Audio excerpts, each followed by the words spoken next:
And we're live. What's up, guys? Welcome to the Fresh Air Podcast, man. It's Money Monday. We're here with the Crypto Boys. Let's get into it. Let's go.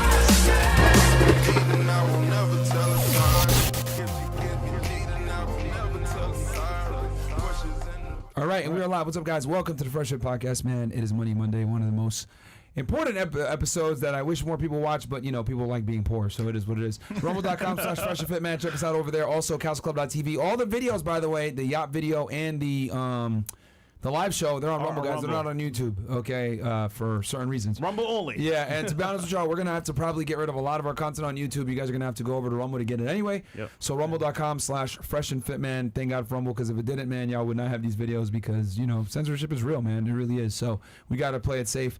But yeah, videos are up on Rumble right now as we speak. So if you want the yacht party, we're going to re-upload the yacht party so it's in full. I know that there's a little bit of lag there on Rumble. Yeah. We'll fix that. And then also, CastleClub.tv has a bunch of the behind-the-scenes stuff. Vlog will be up there from LA soon. We're still editing it. But and yeah. We have a recap video of what happened at the live show. Yeah, if you missed it on Friday, the yacht. we got a quick little video for y'all we'll show, and then we'll get into today's topic, man. Let's roll the clip. Let's do it. Okay, guys. We just got here, man. I'm starving, by the way. But listen, it's all set up. Chairs, mic, pulling up some nice whips right over here. It's going to be insane, guys. Missed it, man. Sorry to hear that. But we're looking live on Rumble as well, so go check it out on Rumble. See you guys in there. Peace. Come on, you guys. Miami's a fucking movie. Hold up for the Phantom Mansory edition. Got my security with me. This is how we roll in Miami. Whole different fucking level. Had to come see my boy Fresh. Drop some heat for you guys. This is going to be a banger.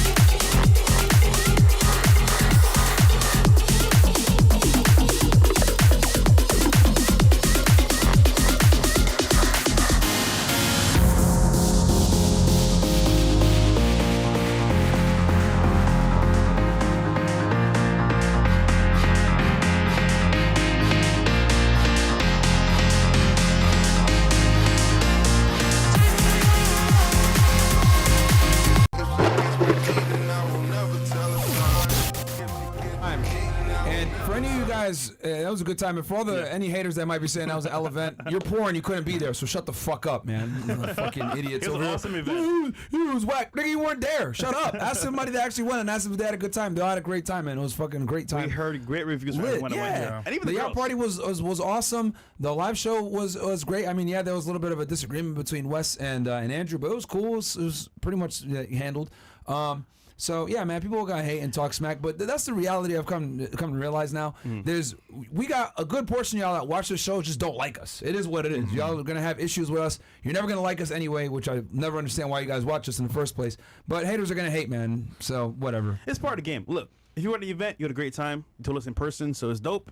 And if you didn't come, maybe come next time. But yeah, it was a great time, bro.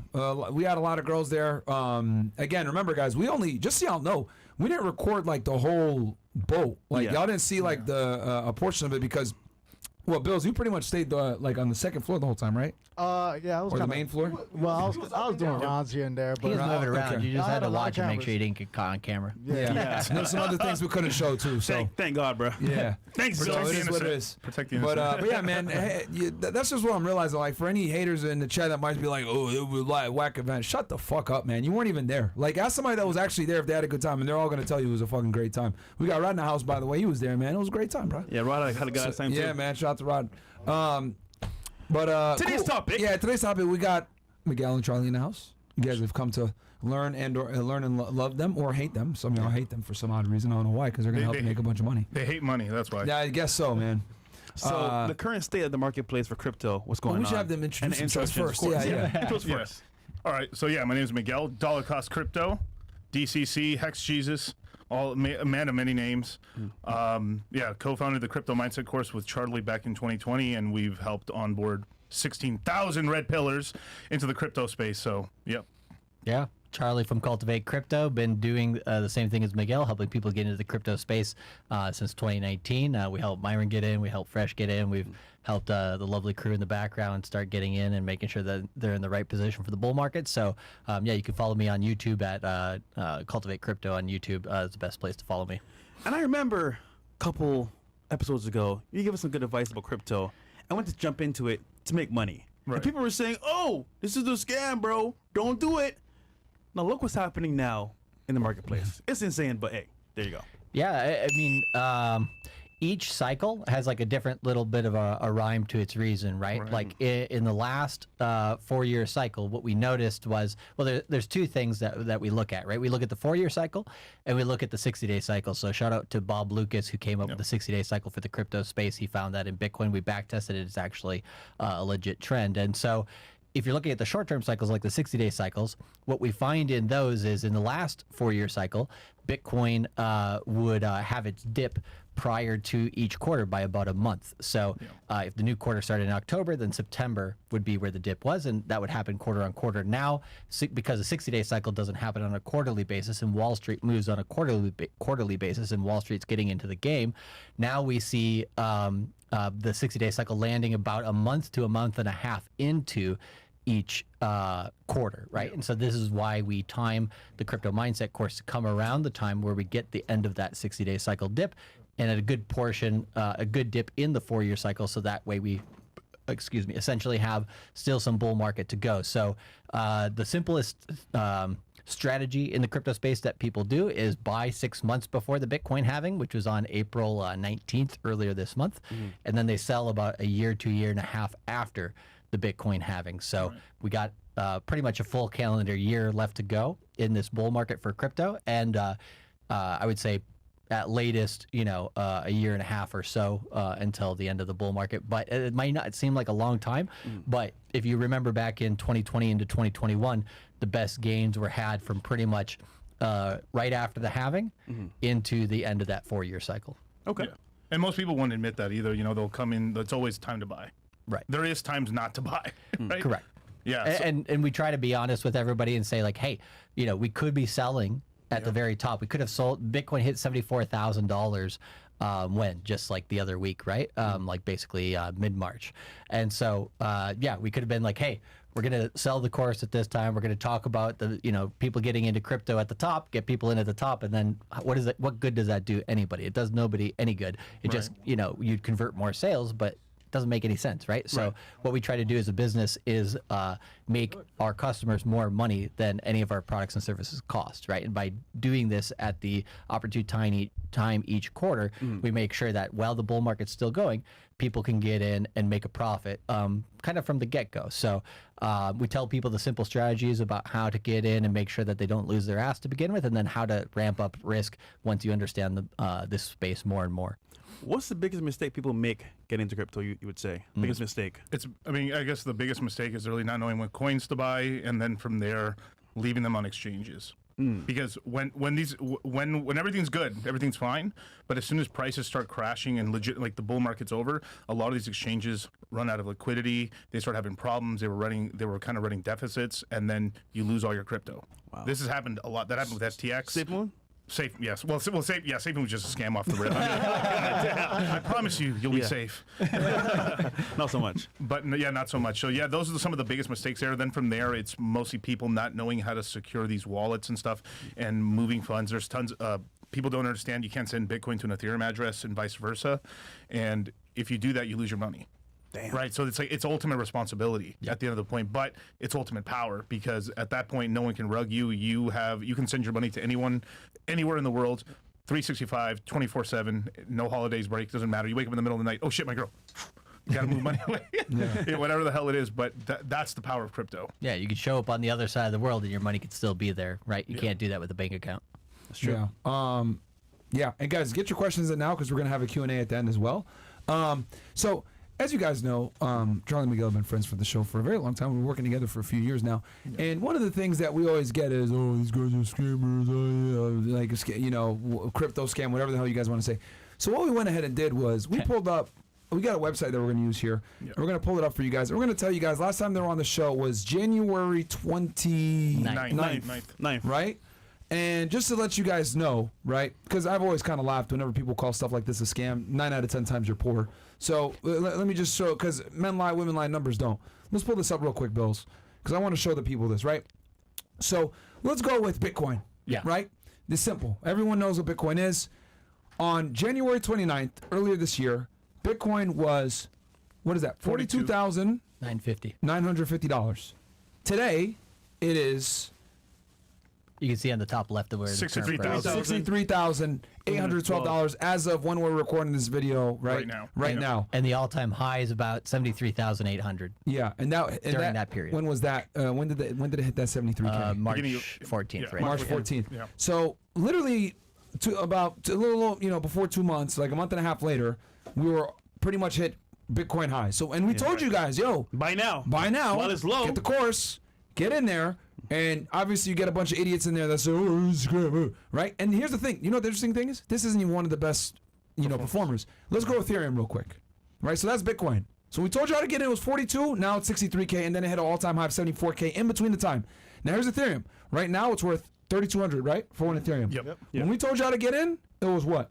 2340. 2340. So about $1,000, right? And that was just on the last show. You got to remember as well, we came here November 21st, 2022, right? Yep. Literally the day we were here on that show was the bottom of the 4-year cycle. Yep. Bitcoin hit 15,500. Yep. Ethereum hit about $880 at least, maybe a little bit lower. Mm-hmm. And so this is just along the journey, It's just been going up. And we told y'all those are the it was going up because we got a lot of hate on November when we did it, right? Oh, this is a scam. Crypto's not even going up, blah, blah. It was all-time lows. Yeah. Then in January, it starts to peak up a bit, and we're like, yo, guys, get in now. Buy while you can. Right. Ethereum. And then on the last show, also, we mentioned a couple other coins. What are the coins we mentioned? Solana, with Pepe, Ton Token, Phantom. Let's show Solana. Yeah, this one's interesting. So Solana at the beginning of the quarter and stuff, it was $100, shot up above $200, I think $220, $207 there, and then came back down. Right now it's at 130. So it doesn't matter if you had just listened to what we had said, you'd still be up like 37% on your money. Tell me what other asset class is going to give you all that. And I'm a real estate guy. I'll even tell you you're not going to get that on real estate that quickly in a few months.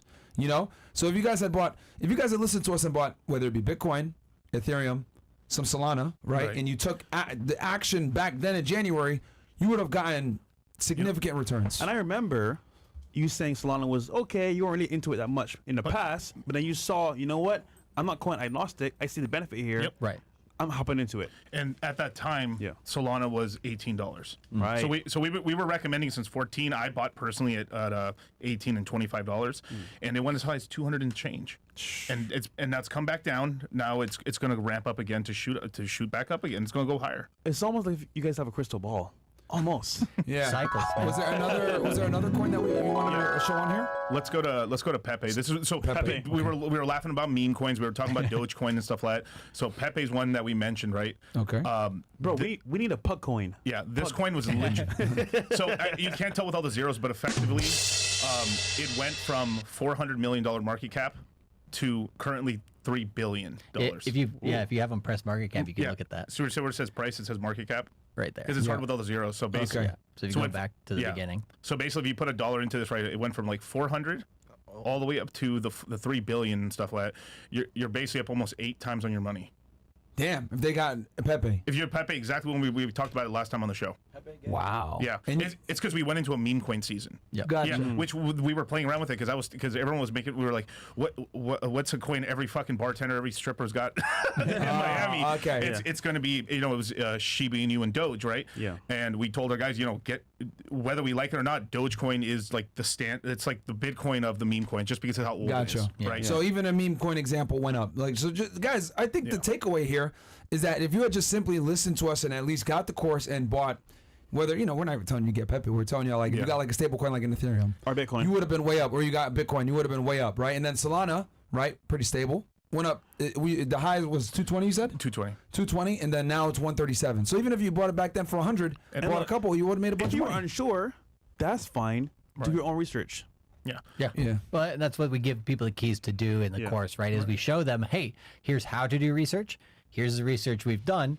Here's the tools that you can use to double check our information and double check the research at any angle you want, right? And then go out there and you press the red button, you press the green button, you press buy and sell of your own volition, right? And so we put that mindset in people of like, hey, you're responsible for what you do, but hey, here's some fish, here's how it works, you know.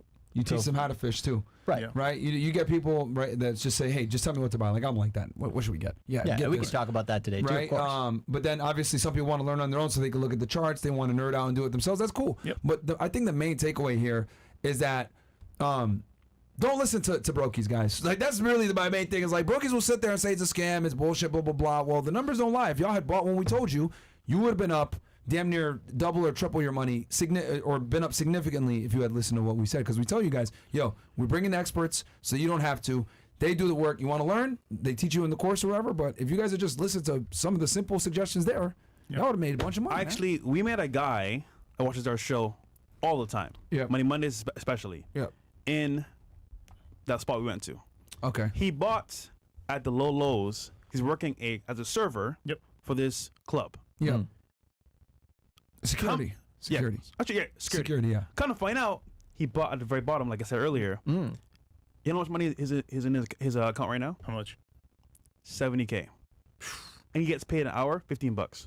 Yeah. Nice. Isn't that crazy? It's life-changing money. One It's life-changing money. And it's like, oh, why am I at this job forever? I can't get out. Nigga, you don't take chances. Yeah. And also calculate chances. So it's like, bro, if you want to make a change for yourself, He bought at the bottom. Like, he took a chance. He bought at the bottom, and then now he's up significantly. He could walk away from that and he job showed if me he on his really phone wanted like, everything. It's like, yo, props to you, bro. Good job on that. You know, it's fantastic. Yeah, and kind of like you said before about common mistakes, right? Like, that's the other thing is like sometimes the course is great for insurance, right? Hey, here are all the mistakes you can make. Here's the shit that you don't want to do absolutely, right? Don't do this stuff, right? Of course, people still, sometimes you tell them don't do something, they go out there and still do it anyways. But yeah, you just like, what do you call it? You mitigated your risk by tenfold just simply by knowing what not to do in the market. That's almost as good, if not better sometimes, than knowing what to do, right? And now he's going to buy a property without money. Smart guy. Yeah. So there you go. It's life-changing money. You know, like, we were some of the first people to talk about Ton Token, which people didn't even know what that is. That is Still don't know what it is. Ton token? Ton Token is Telegram. You know the Telegram app. It's their cryptocurrency. Yeah. Oh shit. When we originally started talking about this was just at $1. When we came on here, it was $2.08. Today it's $5. Wow. And it peaked up here at about $8 or just under. You could really make a killing with some of these alternative coins. Yo, what's that coin that you mentioned? Yeah, chat, you can laugh at this, man. This is gonna be hilarious. You guys can laugh at this. So I've got a buddy of mine who made an exchange on Pulsechain called 9inch, and and it makes a coin called BBC. Big bonus coin. Big bonus coin, baby. Big bonus I need coin. hella coins, man. Come on, bro. Yeah, but it's done really, really well because Hey, you can pull BBC up out there too if you want. I threw a really big amount of money into Pause. No, Just so y'all know, these guys are advanced, right? So they can take. We're not telling y'all to do that. No. They're just telling a funny story for you guys. Yeah. They're just telling you guys a funny story here.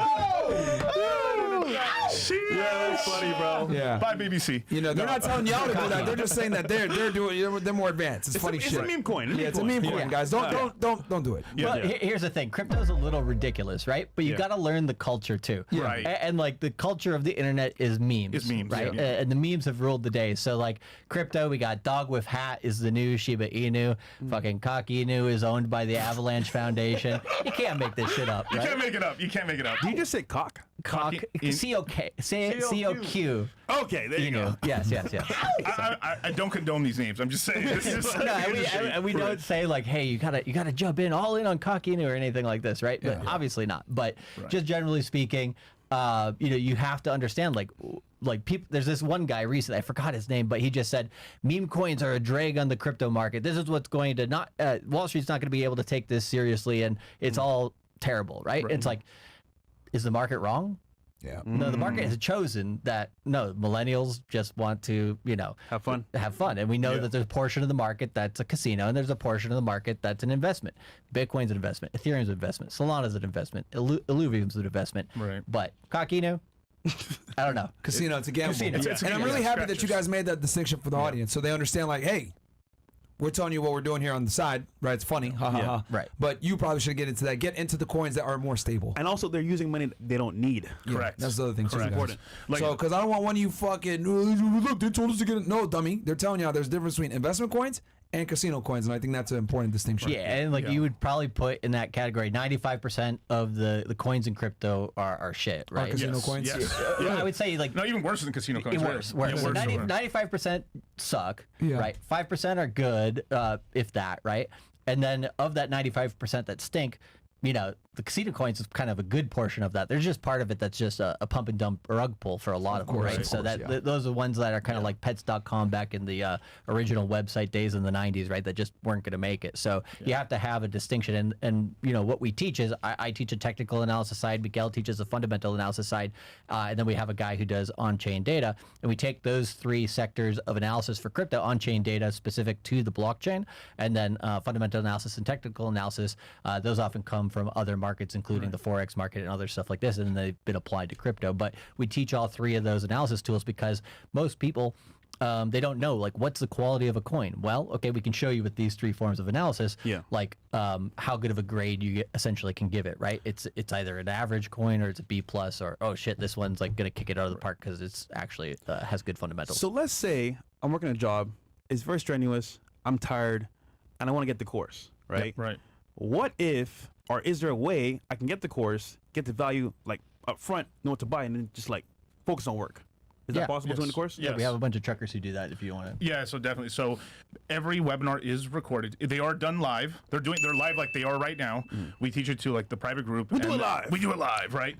Warts and all, right? But once it's done, we have it up within 24 hours. People then can review it. And then we give them a schedule of like, here's all the stuff that's happened in the classes. People have to take it in order to like get it in. But eventually some people just jump around and stuff like that. But we give people a kind of a lexicon in terms of like different words, like kind of like the vernacular that we use in crypto. We get them used to like what's memes, what's funny, what's not funny.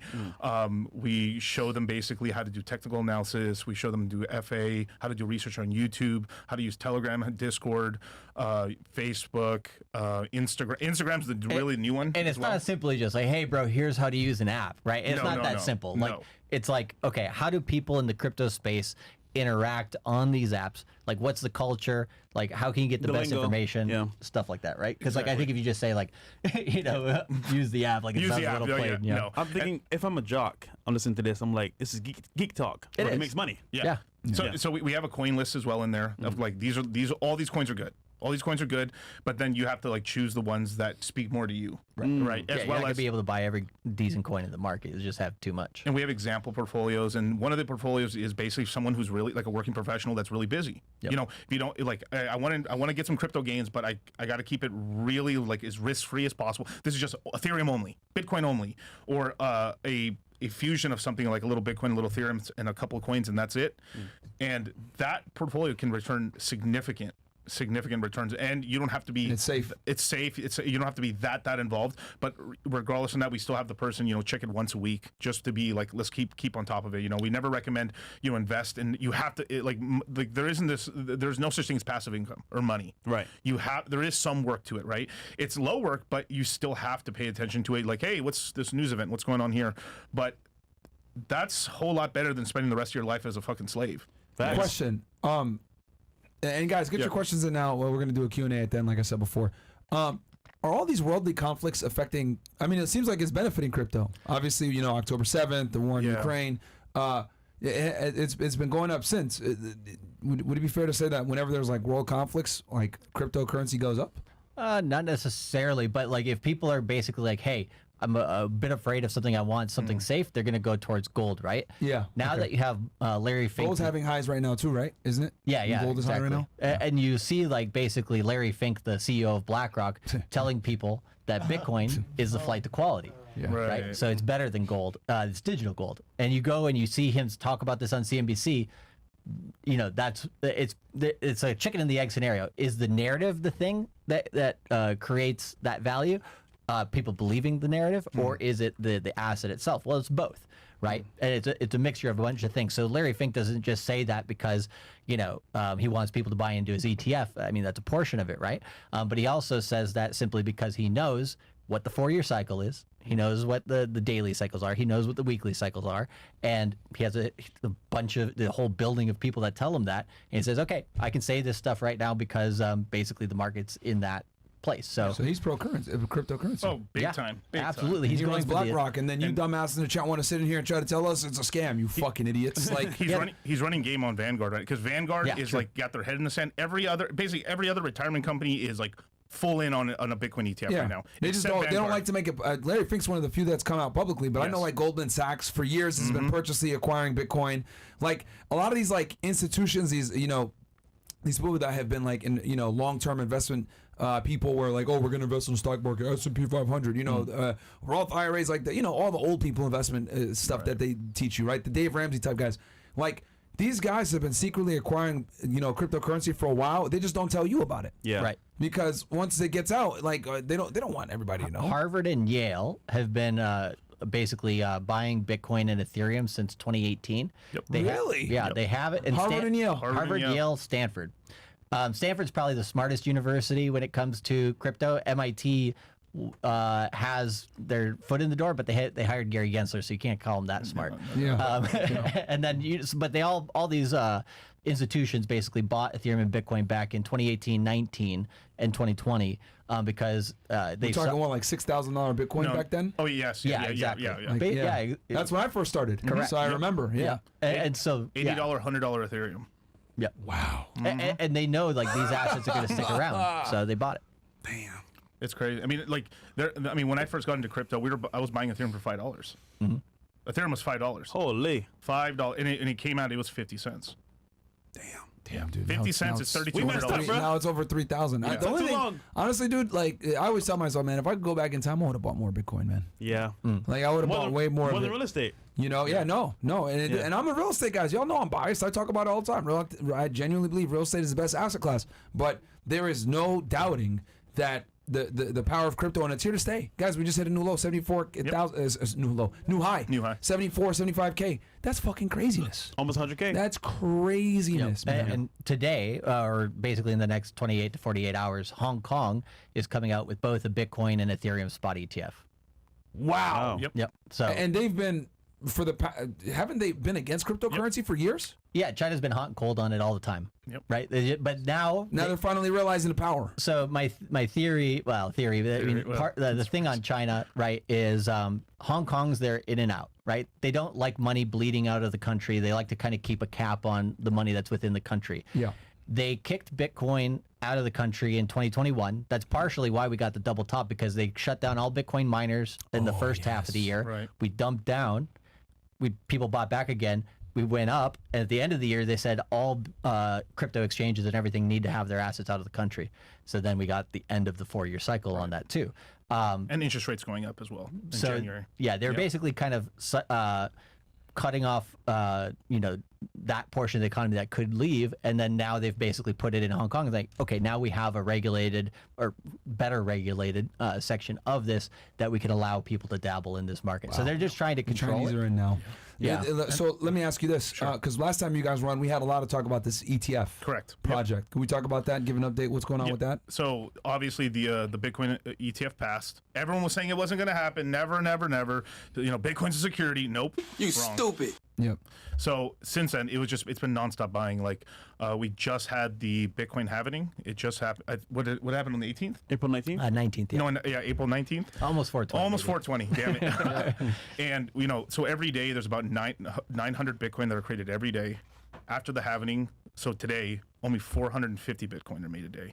Each one of these ETFs are buying over 500 Bitcoin a day.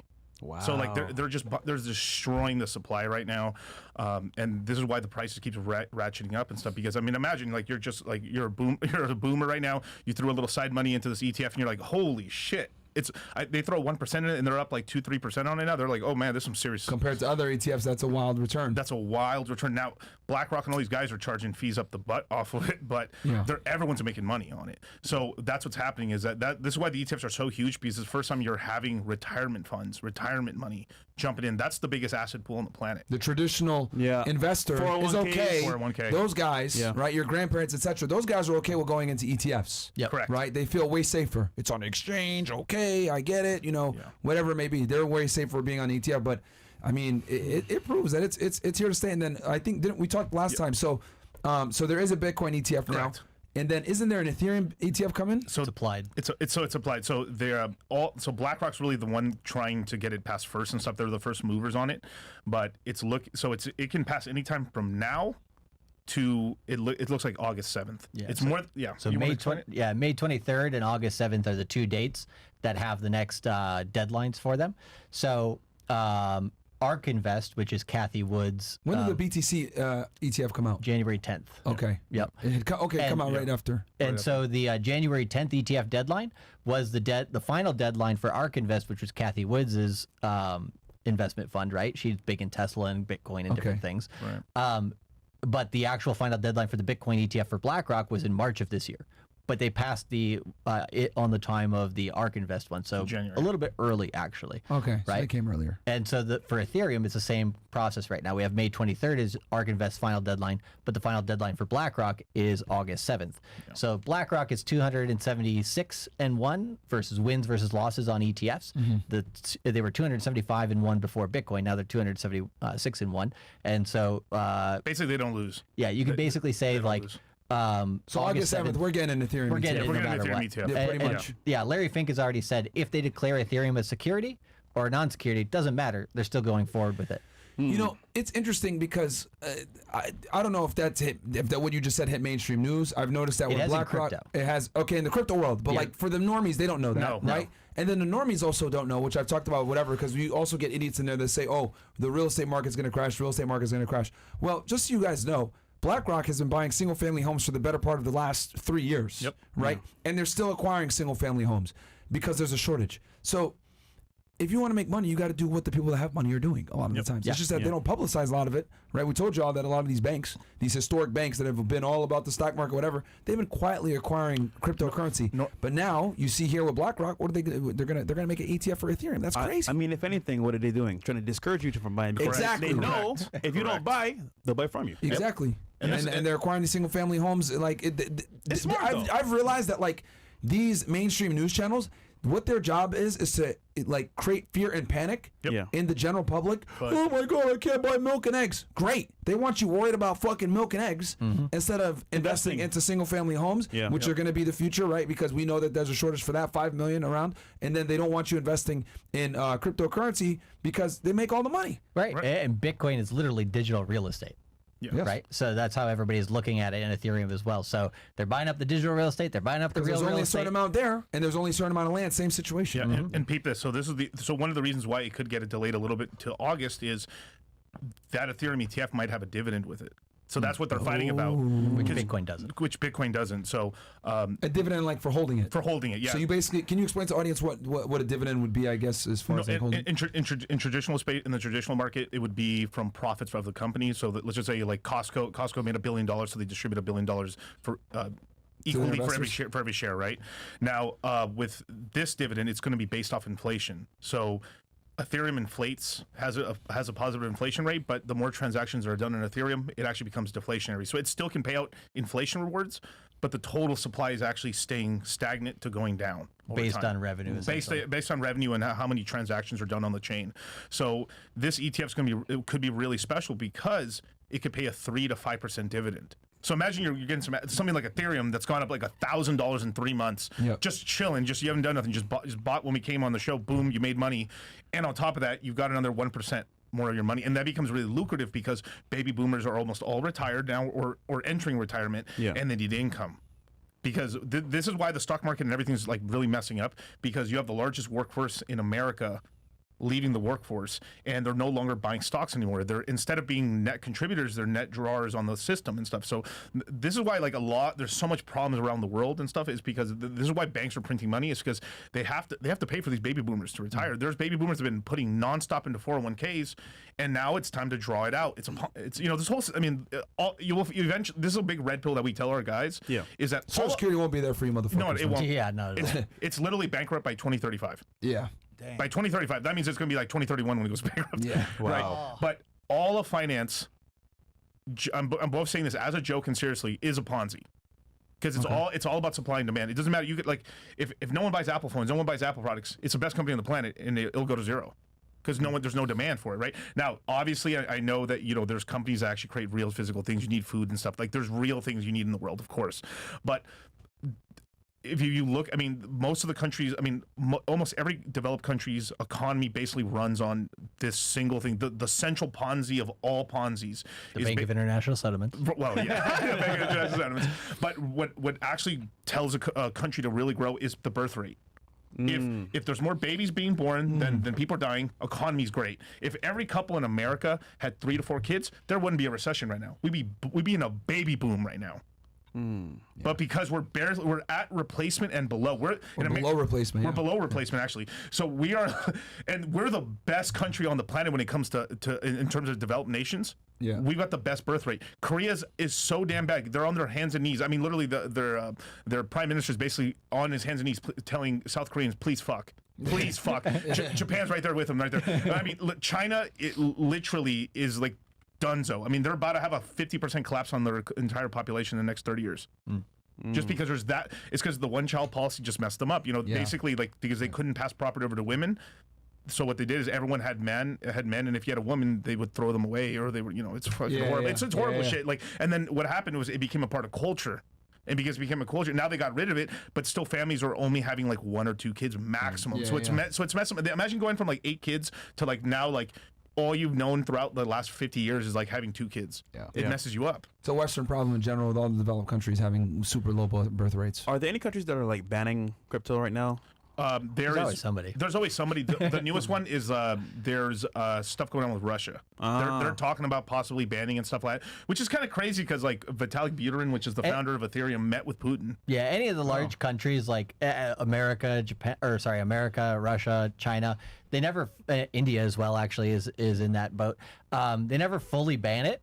Right, they're like, we might do that just to kind of stoke some fear in the market to give themselves a little bit of a position. Yeah, and then like they get some aspects of it basically out of circulation or whatever. Like, okay, you can't do this, you can't do that. They just end up regulating it. Right. Yeah. With the United States in particular, right? The biggest thing that the government doesn't like about crypto is non-KYC, so not knowing who your customers are exactly, right? So they're trying right now to be like, okay, who's a broker dealer, and who can we say, okay, this company or this organization needs to conduct, you know, identification versus maybe not, right? Which is KYC. So they're going to try to go burn the whole forest first. Like everything needs KYC. If you use a USB to connect your, you know, cold storage wallet to your computer, that's a money transmission device. You're money laundering. Go to jail, right? They're going to even try to, like, literally, they're going to try to. They just arrested recently. Goddamn, these crypto people. I'll look it up on U.S. Department of Justice. Literally, somebody put Samurai Wallet. I'm gonna look it up. Yeah, you don't look. Yeah, I think I know what you're talking about. Samurai literally a couple days ago, I saw it come in the news. Wallet. Yeah. But continue on. But yeah, so that's what they tend to do is they try to over-regulate, and the SEC right now actually has a case against it, saying that you've actually not treated this entire industry with due process at all, and so you're actually abusing your power in the position of being a regulator because first of all, you didn't regulate. Then when you try to regulate, you're over-regulating, and you're just making no sense, right? So Gary Gensler's in a lot of hot water for that. Yeah, he's going to pretty much lose his job. But so what countries are doing to try to fix... They fired 2 people already in the SEC for that. So you imagine like some of their top lawyers, 2 of them, they went, judges were like, fire these people. They're overstepping their bounds, and so imagine like you're the SEC, you're the government, and even judges who are on the government's team is like, yo, homie, you are stepping so out of bounds. You're tweaking. That they got fired basically, and it's just going to keep happening with the SEC. And all these government agencies. I mean, Myron could say like all these government agencies, even though we're all on the same team, my team's better than your team. So it's the CFTC versus the SEC right now. the CFTC is basically saying, hey, crypto is a commodity. It's our jurisdiction. The SEC says, no, it's a security. It's our jurisdiction. That's what they're fighting over right now. Yeah, can we pull this up real quick? Yeah, like I mean, this is kind of shows that I sent it to you on the chat, Bills. I'm looking at it. says two founders. Oh, got it. Yeah, I was reading about this when I was I think I was like on the plane coming back from LA or something like that. Founders and CEO of cryptocurrency mixing service arrested and charged with money laundering and unlicensed money transmitting offenses. Keon Rodriguez and William Longerhan Hill charged with operating Samurai Wallet. Yep. What is that? Unlicensed money transmitting business. So you know, like MetaMask. It's essentially like a MetaMask, except through that wallet you were able to hide all your transactions. So it would mix. Obfuscate. So obfuscate. You anonymize them and you obscure them enough. But to be honest, if you have like a wallet that the government's like, I need to track that, they can undo some of that in order to kind of track the wallet. So there's a company. What's the on-chain data company that does that? I forgot the name. Glassnode. No. Not that type of on-chain. It's like blanking out of the top of my head. But because we had never talked about Samurai. No. But there's another company basically does the opposite. They make all these transactions known for any agencies that need to. Right. Mosaic. No. It's almost okay. No. But don't worry about it. Yeah. But crypto generally, it's pseudo anonymous. It's not completely anonymous. Actually, of course. Who was it? I think it was Elizabeth Warren. She was going after crypto for being, shadowy supercoders and all these terrible people who are, trying to money launder and hide all their stuff. It's like, no, you clearly don't understand what blockchain is, because if you did, you would understand that it's the worst way. All these things are available forever for everybody to know. All they have to do is find your ID, find your wallet, put those two together. Now all of a sudden they got fucking the know. Transactions there. Yeah, so that's what they're going after. Like I said before, the KYC stuff. Did Samurai not show it on the blockchain, or like what? They probably weren't too helpful to agencies, I would guess. Like they're usually like Telegram in terms of like an encrypted application like Signal. They have governments coming knocking on their door, being like, "Hey, buddy, we don't want to overstep our bounds, but we need a little bit of information on that protest over there or this thing over there." And Facebook complies, Apple complies, Telegram. Right, hasn't so far, and they've moved into a jurisdiction, I think, in the Saudi Arabian area where they can. Okay, nice, smart. And so, some of these crypto companies, some of these crypto companies, they don't. If they get the knock on the door, sometimes if they don't comply, this happens. And this wallet was, even though this wallet had U.S. users, that's mostly why they're getting in trouble here. Correct. But they were mostly operating out of Europe. So they were mostly like a lot of Europeans were using this wallet, but it was used by a lot of Americans as well. So, but this is being used all. And basically, what it does is like what it does. You know how every single crypto can be broken up into like 1,000 little pieces. Yeah. So what it does is it Chain analysis. There. That was the company I was looking for. Anyways. So it puts all the crypto in one big. I'm really simplifying it, but imagine it puts it all into one big. Because I didn't understand it when I saw it. I was like, why are they being charged? I didn't even understand it. So imagine I have an account here, and then I deposit my crypto. It's just an exchange, like exchanges or mixers, almost in a way, where like it all goes into one big wallet, and after a while, after it stays there, you don't know which Ethereum is yours. So when you pull one out, it's like a washed crypto essentially. So it kind of like takes people off the trail. But there's ways for people to track it. I mean, but the longer it stays in there, the more like with Monero, right? Monero, you're supposed to leave the money in Monero there for at least a day or two. If you transact faster than that, then they could track you.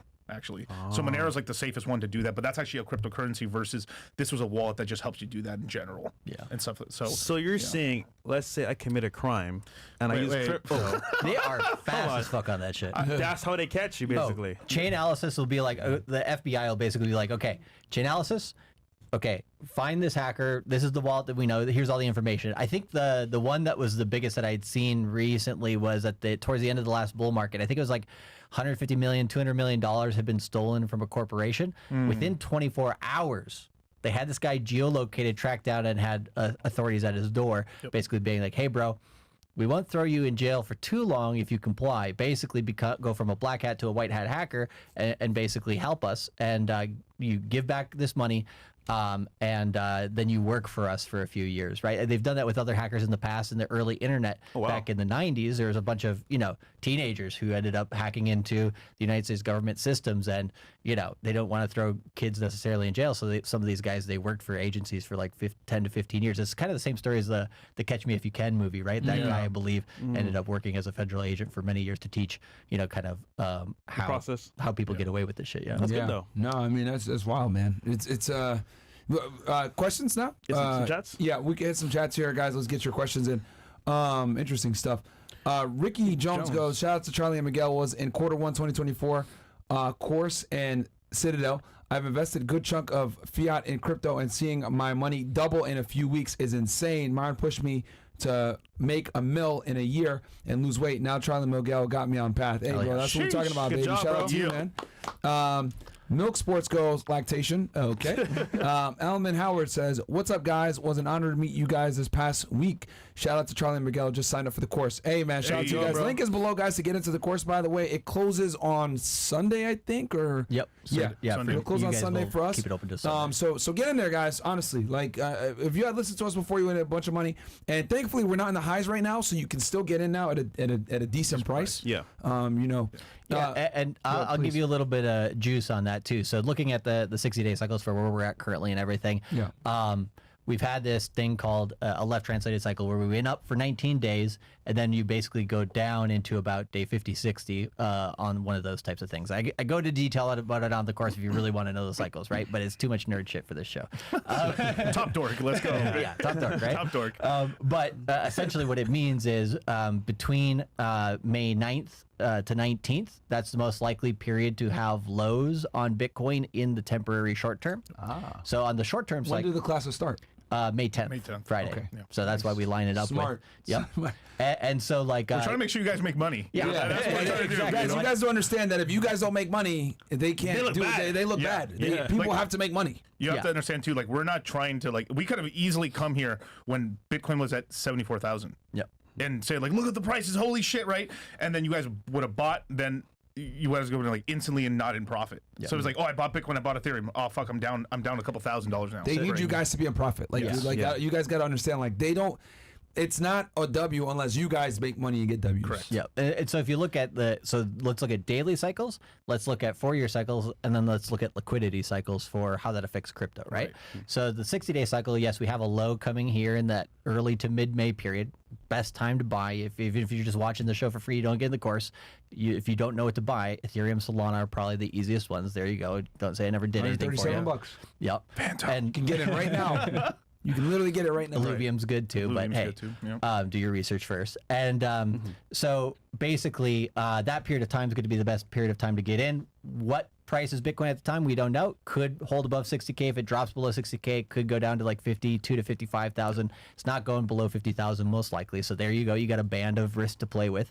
And then when Bitcoin's in those areas, that's where you can then basically buy the altcoins that you like. Because it was sitting in the 20s to 30s for the past few years now. Yeah. Yep. So it hit that high of the 60K like 2-3 years ago, and then it just sat around 20-30, and then it hit the low 15. Now it's back up. Yeah. And so that's where the timing is for the daily cycle. But let's go higher, right? So let's go to the 4-year cycle. What just happened? We just had the halving here. And if you look at after the halving, sometimes there's a dip, which is what we're getting now. Right. But 3 to 6 months post halving, so that would be basically July to October. That's usually some of the best performing periods in all of crypto. So if you basically Hot boy summer. yeah, if you prepare before then, prepare before the end of May, essentially, right? You buy in May and you don't go away, right? You do the opposite of what Wall Street does there for this particular cycle, simply based on the 60-day cycle and the 4-year cycle. Now, the two other things that you can add onto it, one is a crypto thing, one's a non-crypto thing. If you go to I think it's capriolinvestments.com. I don't think that's the actual website, but if you put that in Google and type in production costs for Bitcoin, there's some really nice charts there from a hedge fund. And basically, Bitcoin's production cost is its value to mine one Bitcoin. How much does it cost? Before the halving, it was about $64,000 to mine one Bitcoin, and Bitcoin basically had gotten up to that number. Yeah. Now, to mine one Bitcoin, it's about $98,000. And Damn.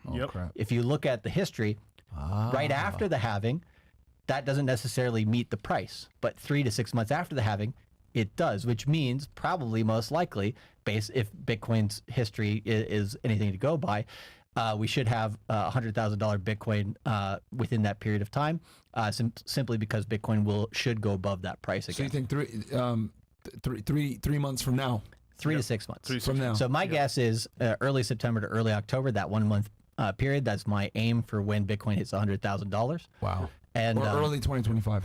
No, for 2024, September, early September. No, but I'm saying between September of this year or early into 2025, maybe? Even January? No. I'm putting 1 month band on it. I'm saying September of this year to the beginning of October this year. Wow. 100,000, yeah. I think. And that's just the beginning. Based off of trends that you've seen already in other 4-year cycles. Right. Based on the production cost of how much it costs to mine one Bitcoin. They'll have to go to that price, or every miner is going to be basically on a huge loss. Well, yeah. What happens is the miners who are at a loss, they shut down, they sell, they get out. You get a dip from that, and then all the other miners who are still there, 3 to 6 months after the halving, it goes up to meet that demand.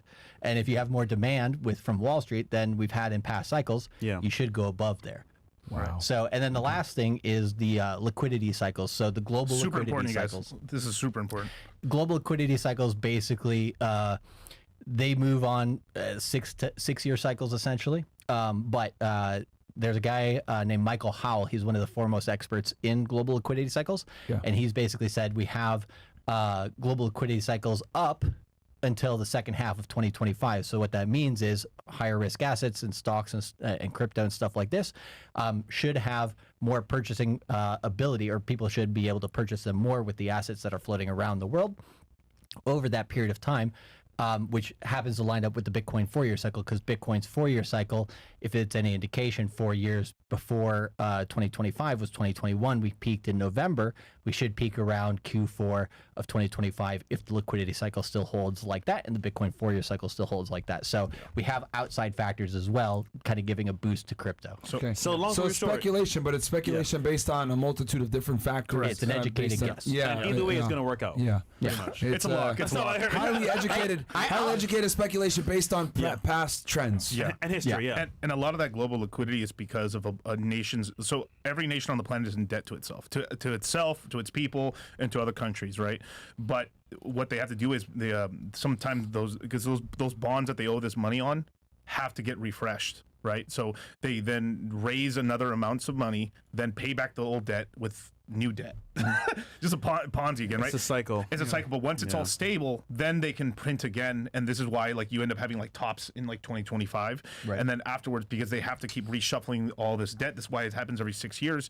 This causes huge problems because there's the governments really can't really print, and then this really hurts like the private sector and all the other sectors and stuff. So this is why usually we have like dips, like severe dips around that time, and then it recovers, and then people can money print again, and then we go back up. Yeah, and the reason why Bitcoin kind of works well with this liquidity cycle as well is because it came out as an antithesis to the banking system during the banking collapse in 2008, 2009. So Bitcoin came out January 3rd, 2009. We just happened to line it up pretty damn well. Yeah, with the real estate crash. Exactly.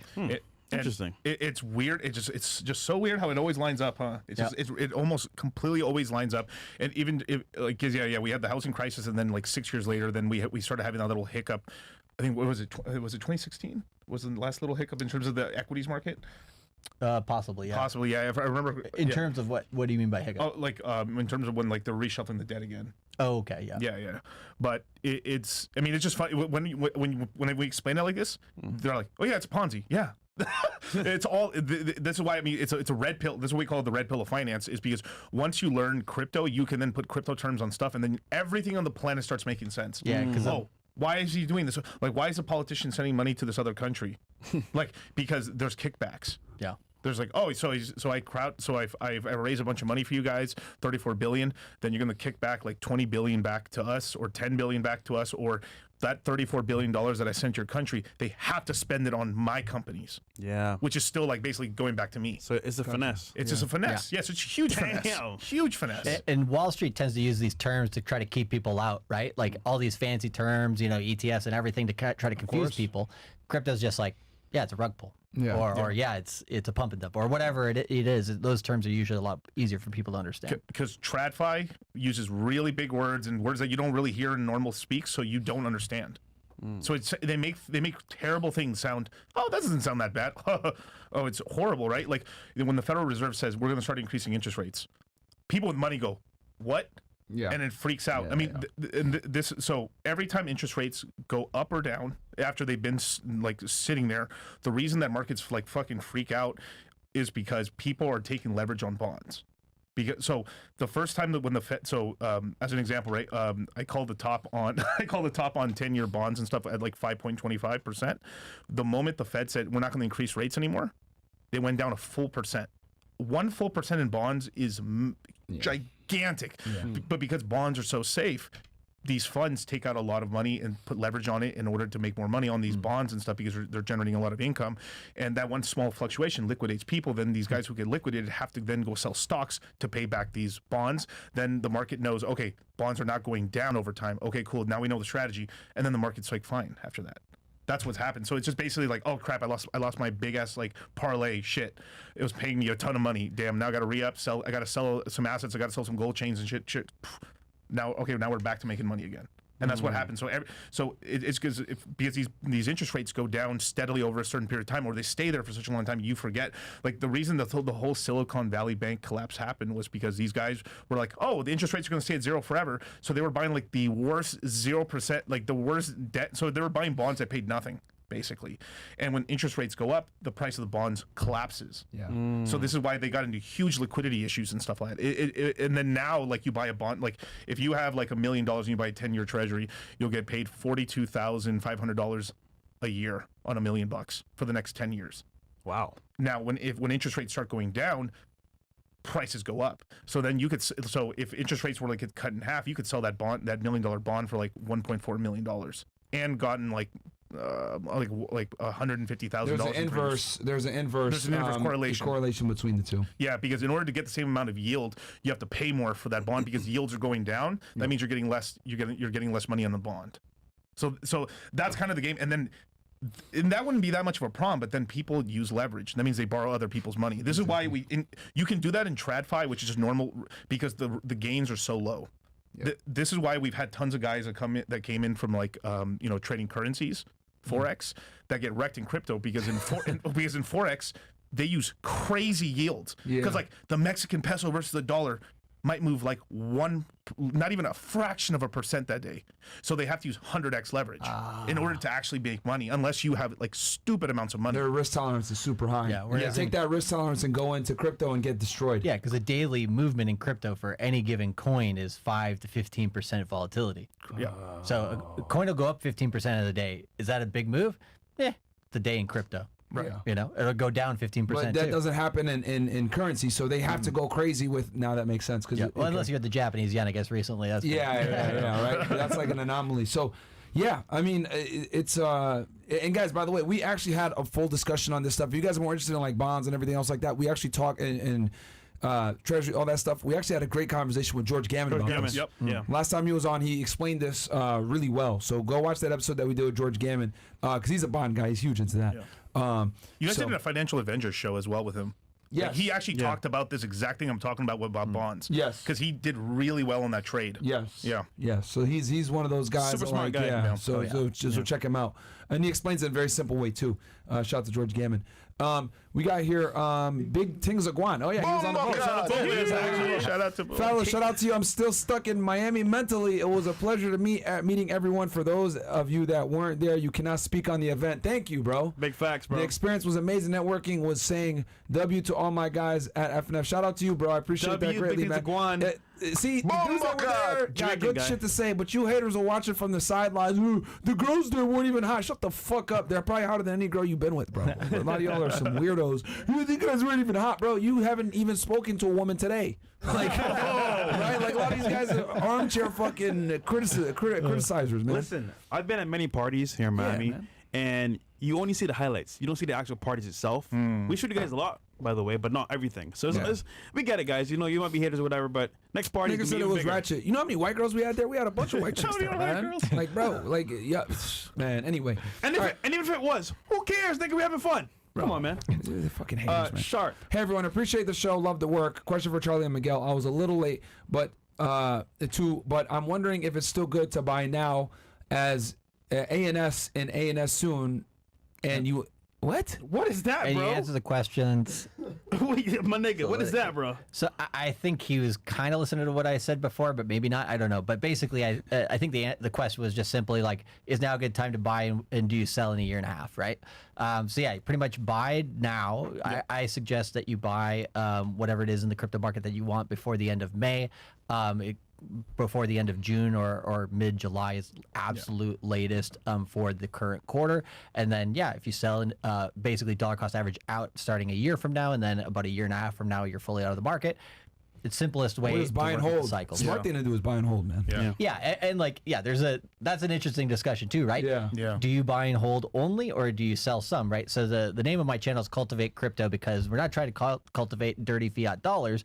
That just happens by extension, right? Yeah. We're trying to cultivate more Bitcoin, more Ethereum. These are the two coins in the market we want more of, right? So Because at least you know it's going to go up. Right. At least. right, To so your some Bitcoin degree. and Ethereum that you buy, and maybe one altcoin that you have a long-term vision on. Maybe it's Solana, maybe it's Pulse Chain, maybe it's something else. You buy those, you hold those, you can keep those forever if you buy them cheap enough. We're still at a cheap enough price for a lot of them. You can do that, right? But then there's going to be a portion that you use to outpace the market because they're maybe the meme coins, or maybe it's a coin like Illuvium. Get out. riskier place. Yeah. Illuvium's a good one for the GameFi space. Illuvium basically is probably the premier game for the cryptocurrency space. Basically, you battle in the game like a Pokemon type game, and you It's like Power World. you win. Power ETH. World. Yeah, it's like Power World. Or Crypto Zoo. Sorry. Right. That's what it's supposed to be. But Yeah, it's supposed to be, yeah. it was Right. supposed to be, but Did he ever pay people back for the stuff? Shout out CoffeeZilla. I don't know, man. I don't know if he has. Hopefully. But this particular coin, right now, it's about $100. The all-time high was $1,800. They're coming out with their game either end of Q2 or early Q3. There's a few other games that are going to be playable that are other titles that are on PC, PlayStation, and Xbox that are crypto-based games that are now also going to the mainstream around July. So there's a lot of competition in that space. So that space, the AI space, if you bought like Illuvium at $100, and I would say August, September, October, and we'll come back and we'll see the price at the time. But I think if $450 would be no problem. Bitcoin at the period of time will go to 100, so won't quite 2x, won't do a 100% move versus Illuvium here could do a 300% move or a 4x, right? So you basically 4x the amount that you've done against Bitcoin. And then you can take half of those profits, put that in Bitcoin. Now you have more Bitcoin, and you still have your original position in Illuvium, which is pure profit, and you're just working with casino coins at this point. So that's just one strategy that you could do. Another coin that's coming out, well, there's one that's already out called Fetch AI, FET, that's going to rebrand into ASI, Artificial Superintelligence. And the AI market in crypto is great because essentially what you see here is AI is a parabolic growing technology. Every time that AI comes into the news with a new ChatGPT, Sora, whatever it is, you often see the crypto AI coins go up, and this one is one of the best quality coins when it comes to crypto AI. So if you bought this, in the next 1 month and then held it until September, you'll make money there as well. The first time I recommended it on my channel, it was 23 cents. It's $2.19 right now. Right. And after the merger that it ends up having, turning from Fetch to ASI, this token's going to be like the Bitcoin of the AI coins. Correct. Basically from there. There's one other one like Render. Render's also a good one as well. This is one that if you bought it at the prices here in May and you held it forever, you'll probably do just fine. This one's going to do it. Another one is Phantom. It's I think it's 71 cents right now. By the time we come back here, I really truly believe it's going to be above like $2. It's going to be like $2.50, maybe even higher than that, because they have a huge upgrade happening called Sonic, and this upgrade can be also applied to Ethereum. It will be able to make Ethereum 10 times faster. So we're talking about transaction fees on Ethereum are going to go down by 10x. Wow. But this upgrade's so massive for Phantom because it makes it basically one of the fastest blockchains out there. And, they're starting to do a lot of big deals with Circle, which is USDC and stuff like that, which, it's JP Morgan essentially. Yeah. Yeah.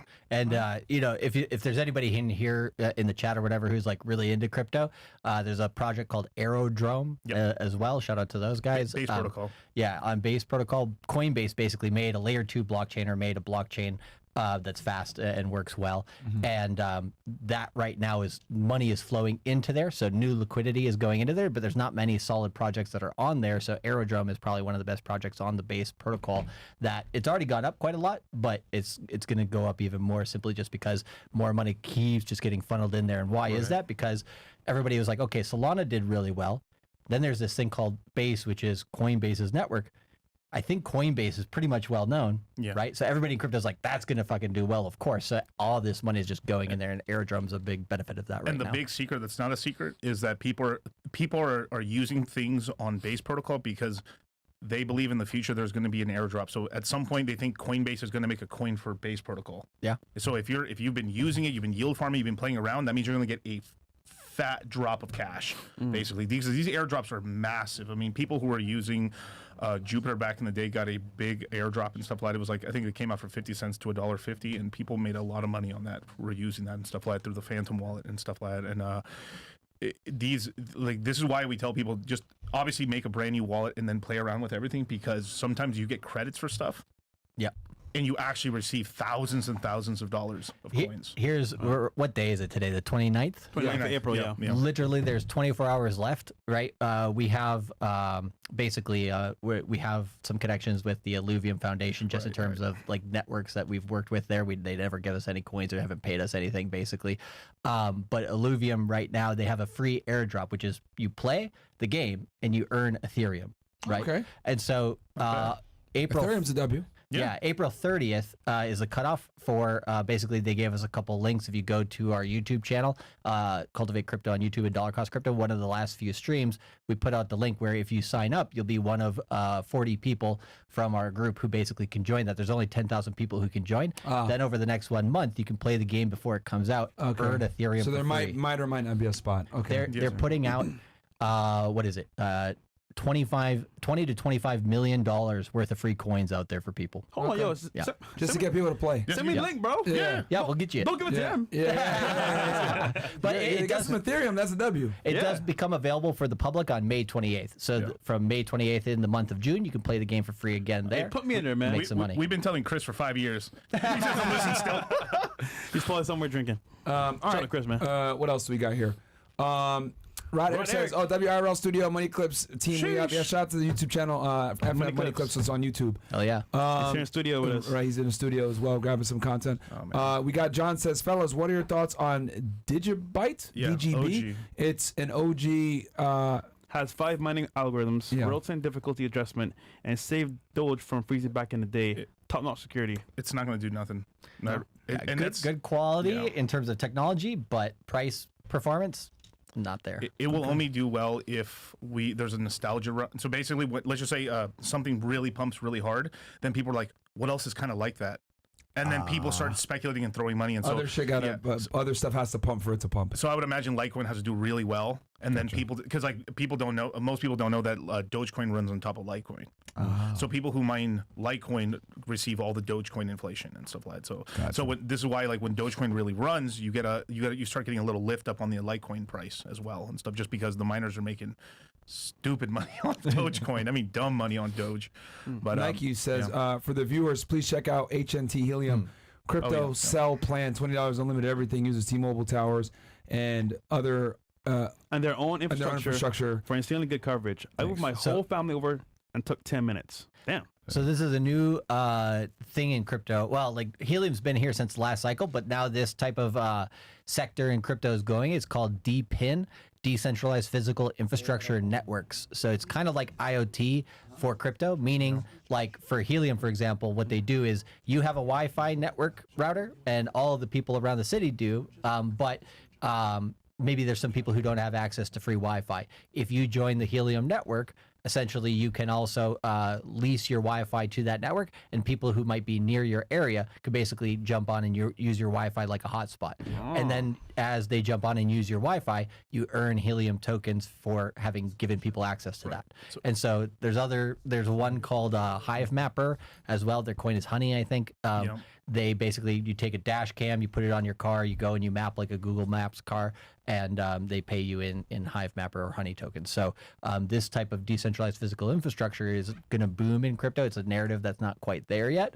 It's a technology that's still growing. AI is already boomed or is on its way, but this one is not. So we're going to have a good section in the webinars discussing that as well. Definitely. So all the new stuff. That's fire. Guys, do me a favor, like the video. If you guys like the video, we get enough likes, I'll show you guys my current portfolio in crypto. Just let you guys know that this is no cap, man. Okay, can definitely you make show some money, off. man. It's not showing off. It's these guys, man, because people want to sit there and be like, oh, we're Yeah, scared. true. No, I'll show you my portfolio, man. And you know the funny part is, I've been investing most of my money into real estate. So this is just off of the gains, off of the bull run we've been making. And you the guys money will that see. you don't need. Yeah, exactly. Yeah. Investing, yeah. Smart. What do we got here? Clifton goes, shout out to Myron for introducing me to crypto through these guys. Absolutely. What do you guys think about XRP, Shiba, and Pepe? You mentioned earlier, but XRP. It's the stable coin of stable coins. Yeah, XRP is the coin that if you don't want to make money, or if you just want to if you just want to sit here like gold does, then that's the coin for you. So But it's the same price point. yeah, it doesn't. It's not a terrible project. Like they actually have a lot of good things going for them, but just in terms of price performance, it's not. You're not going to make that much money. Right. But the other ones, Shiba and Pepe. Yeah, Shiba kind of was the big high flyer from last cycle. It's kind of become like I hate to say, like the Ethereum of like the Bitcoin, the meme coin space, and then Dogecoin is like the Bitcoin right there. So Shiba's doing. I mean, Shiba is doing okay and stuff like that. I mean, I would say most of the speculation's gone over to like Pepe. Pepe's done really, really well. We caught that one on really early on my channel and stuff like that. I mean, we had guys that made hundreds of thousands on that coin already, just from throwing a couple grand. Yep. All right. What do we got here? Ricky Sukie says, why do so many cryptocurrency traders and cryptocurrency platform owners seem to get into legal trouble? Sam Bankman-Fried, Changpeng Zhao, etc. So You go ahead. yeah, think about money. If I have a briefcase full of money, put it on the table and this is in public and say, hey guys, we're going to start an exchange, we're going to do business and stuff, right? Everybody in the world's going to be like, okay, free money or money's working around here. I'm going to find a way. So you're going to get your scammers. You're going to get your honest people. You're going to get everybody in the world coming around the money. Yeah. And so you're going to get in an industry that's a new financial system, which is cryptocurrency and the blockchain. You're going to get every type of person being like, okay, I'm interested in that, right? So you're going to get scammers. You're going to get, good people. You're going to get the governments coming in. It is the Wild West. You have to have this. And I think it's important that the audience understands a majority of people that use cryptocurrency are honest, hardworking people that are investors. Normal people. However, a majority of scammers or criminals use cryptocurrency. Yes. But see how the two are not the same, guys. Well, hey, if you look at the banking system, right? Yeah. If you look at HSBC as an example, right? Type in HSBC. Oh yeah, they went through a lot of problems. Yeah, on Netflix, HSBC. What's the name of the show again? Dirty Money. Yeah. So Dirty Money, HSBC. Watch that. I think it's like an hour show that you can watch on Netflix. Banking institution, yeah. They actually banked Hezbollah and terrorist organizations and different things like that. And they got a slap on the wrist for a couple $1 billion or a few $1 billion, and they had made over tens of billions of dollars, or maybe more than that, from that type of business. And so, that's the worst thing in the world. That's hurting the entire world. But what happens in cryptocurrency is you get one hacker who steals $50 million or something. They find him 24 hours later. They send his ass to jail or get him to work, right? And everybody cries foul. Why? Because the media focuses on that. They focus on that. And that's why I'm so really harping on the people. A majority of cryptocurrency users are honest, hardworking people that earn the money and then they invested, right? But they conflate the fact that most scammers use cryptocurrency as most people that have cryptocurrency are scammers. That's not true. Or criminals. All scammers use cash. Yeah, scammers use cash. Scammers use cash and use cryptocurrency. That's what they do, right? Cash is only for drug dealers, I heard. Yeah, there you go. or criminals in general. But a majority of people that have crypto are not criminals. You got to be careful though, because people be lying out here. Yeah, Yeah, definitely. Yeah. Anyway, Watch your six. But yeah. And I think that's a very important distinction. Haley goes, hey, only just got in crypto after watching since January 24. Current portfolio 1465 units FTM, 12 Livium, 5 Solana, 2. PL. Okay, there you go. I have 2K each month to invest for May. Should I buy CMC or put my whole 2K into PLS, Boo, and ACI? That's a question for y'all, man.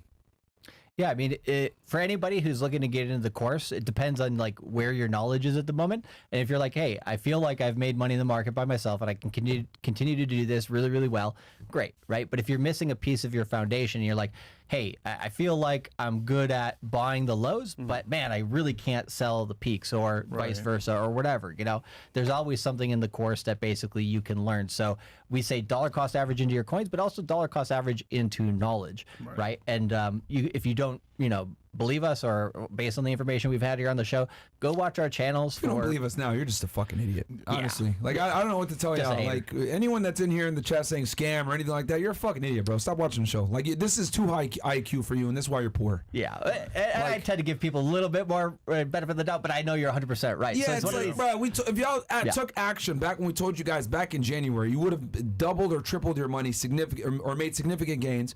And it's like, if you're still sitting here saying scam, well, then you're just an idiot. Yeah, exactly. If you're saying scam, but if you're like, hey, I'm on the fence, I don't quite know. It's like, go watch our YouTube channels absolutely for free on Dollar Cost Crypto, Cultivate Crypto. Because if you do, what we've had is people generally will shadow watch or ninja watch our channel for about 3 to 6 months. Here. Yeah. They'll make money and they'll be like, oh shit, people are making more money when they go in there. Okay, then they finally do it. I would wager if you are on the fence about it, do your research. Yeah. Ask people that have been in the course that have gained value, because I walk outside of it every single day. Oh, bro, this changed my life. Watching the show, I got on the course, I made some money. I'm doing amazing now. Yep. So it's almost like if you're not sure about it, do your research. Ask people. Yeah, ask people in the chat. I mean, there's a bunch of people in the chat who have I'm not taken telling you how to buy the course or whatever. Like, I'm not saying you have to buy the course, whatever. But for you to sit there and disparage it and say, "Oh, this isn't real or it's a scam," like, fuck you. You're an idiot. You know, you don't have to buy it. You could go ahead and say, you know what, I don't have the money for it. I don't want to do it. Cool. Well, you could say but poor. don't sit there. Yeah, or you're poor. But don't sit there and be like, "Oh, this shit doesn't work." No, it fucking works, you idiot. Like, literally, man. All right. Yeah. And we're the only dudes telling you like the truth that at some point, crypto's gonna crash. Real bad. It always does. We always go down. Of course. 80% plus. 95% on most altcoins will go down. But that's not the point where we're at right now. Yeah. Because the media will fucking ape you into crypto. What you'll hear is Bitcoin today crosses $100,000 for the first time in history. Do you know, you stupid idiot? You know, if you had bought when Bitcoin was down here, you'd be a billionaire. And then when the prices are real low, you're buying crypto now. You're an idiot. Only idiots buy crypto right now. So it's like media plays this flip flop game on you, where when you should be buying, they scare you, and when you should not be buying, they're aping you in. Yeah, it's intentional propaganda to push their own agenda. Pretty much. And gold only did a 20x in 20 years. 6x in 20. Bohemian Hustler says, "Hey, I have a question for Charlie and Miguel. I live in the Bahamas, and all the banks here block all deposits to any crypto exchange. Maybe because of FTX. Is there any way I can deposit and withdraw with a third party?" Good question. That's Jamaican, bro. Yeah, for the Bahamas, it's one that I don't know quite as well what exchanges are available. Yeah. He did. He fucked y'all up. And he did it from the way that the traditional markets do it, right? It didn't even need to be crypto. It's just he has bad business practices. But usually what I recommend is go, like, if you're not sure in your particular country, like what the onboarding legal options are, meet people in person. That you can basically network with. So what I say is, like, look at a local Bitcoin meetup or a local cryptocurrency networking meetup, and there's usually like some of those in different cities. And then if you go to one of those, meet people in person. Sometimes there might be peer-to-peer people who will sell you some crypto, and then you'll be able to get in the game that way. Or there'll be people who will be like, hey, this is what I'm using. And so you just, network with some of your local people and you'll find those answers better. One idea you could try is Cash App. See if Cash App works in your home country. Yep. You'll be able to buy Bitcoin and then use a wallet called Exodus. You can then put your BTC on that Exodus wallet and then swap it for Ethereum or anything else you like. Okay. Yep. That's a good workaround. That's how you might Exodus the system. Okay, that's pretty good. Yeah. All right, so we got a lot of chats. We got to fly through them. Yeah. Okay. All right. Let's go. We have all right. Well, and guys, we're gonna read 50 and up from this point forward. But however, we'll read the ones before if it's a question that hasn't been answered yet, because we want to make sure we get you guys all the value. cotton candy. What are the likes at, by the way? We need at least 2,500 likes, bro. 2,500 likes, guys, and I'll go ahead and show you my shit. Cotton Candy says, how transferable are breakout strategies and the use of moving averages as indicators in the realm of crypto trading? I primarily swing trade equities, relying on both technical and fundamental analysis. Any platform you recommend? 800 likes. 800 likes? No, Nice. we need 2,500. 2,500 likes and I'll do it. Nice. Sorry, we're going. No, that's absolutely correct. So yeah, you can use all. That's a great thing about technical analysis in other industries. You could take the same technical analysis tools and you understand how they work, and you can apply them to crypto. The only difference is you have to understand what the fundamentals of crypto are and how those tools work, maybe slightly differently or are unique to crypto assets. So yeah, you can absolutely swing trade cryptocurrencies on 60-day cycles. I go into absolute depth during the crypto mindset course about how you want to do that safely in order to not get chopped up in the market. So yeah, you basically can do all that. In terms of a platform to do any of that, Kraken is a good centralized exchange if you want to use that. Coinbase is as well. If you want to be in the DeFi space, SushiSwap or Uniswap are good exchanges. You can do that. But yeah, we go into detail all in the course about that. Cool. Get the likes up, guys. I'll show the portfolio. We'll read one of the Rumble rants now. So we got one here. Or Castle Club. Would you recommend you buy and hold with these coins, or at some point you get out? At some point you get out, but you are holding for a significant period of time, and so significant period of time is like a year plus on some of these coins. But sometimes if you have a coin that just goes ballistic, you are crazy not to take profit. You have to take something out. Now, when I don't sell all my coins. I always usually keep like a 5 or 10% of a position, especially if it's a position that I held a lot of coins in, partly so I can trade it a little bit and kind of pay attention to it. But yeah, I would sell 90+% of the position once I start, but not in one shot. I take it off in portions. How I dollar cost in, I dollar cost out. All right, Cool. Hey, I've just joined Castle Club. By the way, fresh out Rap Cars, my business in Fort Lauderdale Beach, 20 years old, net worth 6 figures. Instagram is Demetrius Raps. Let me know if you ever want to get cars wrapped. WFNF for motivation. Cool. I'll check it out, bro. Demetrius Raps. Okay. WCC and DCC out here. World Dollar Cross Crypto and Cultivate Crypto for changing lives. Shout out to FNF for bringing them on. Absolutely, man. We just want y'all to make money, bro. Join the CMC or Cultivate Mindset course. Crypto Mindset course, excuse me. Or good luck staying broke. We call them poor. Facts, bro. Facts. Travone Sukie goes, it was an honor and pleasure partying with the gentleman who helped change my life for the better. Thanks for the wisdom from the panel. Absolute hospitality from the night. Keep winning, fellas. Absolutely, man. Those are the guys that actually came on and supported, and they were there in person versus like people talking shit that weren't there. And also, if that's the right person, Travone, he's a great guy because he takes care of people that are definitely not as fortunate as him, and family as well. So shout out to him. All right. Yeah. What else do we got here? What's good, brothers? Charlie, Miguel, FNF team. Good stuff this week. Shout out to Rod Eric and the Oceans 8. It was all a win. Procreate guys with the ladies first. Level up. Yeah. Also, Top Shay, his girl was actually on the podcast. He came out to the event and the party, and then we went to... You know what's interesting? Yeah. The guys that came to the show have the money to donate and to say that it was a great party, but the haters don't have money. Which is why I just don't. Then they didn't show up. Just ignore. Isn't that interesting? It is But interesting. shout out to Top Shay, man. He's a really cool guy. And he's like, what, 6'2", 6'3"? Yeah. Tall Shout ass out dude. to you, bro. Shout out to him, man. You know, the winners, man. Suck a vet. What are your thoughts on base chain and Merlin chain? Also, have you heard of CLS Cold Stack? Ooh. I have not heard of CLS, but base chain, yeah, there's not a lot on it yet. So, I'd say Aerodrome is probably going to be your best stuff over there. Brett, in terms of meme coins, is stuff that's over there. Merlin chain is good if you're betting on basically Bitcoin, getting layer 2 stuff going on and smart contracts. So, but CLS, I'll have to take a look at. I haven't heard of cool. It is really cool that this cycle we're starting to get Bitcoin DeFi. Yes. Which is really interesting with the runes and everything and the ordinals. I mean, the ordinals came in pretty early last cycle. Yeah, ordinals this cycle. started early this cycle. Runes are brand new as of like the halving. Weeks? Yeah, as of like a week ago. And so we're going to go into the in-depth on runes as well in the next course. Shout out to all my Bitcoiners.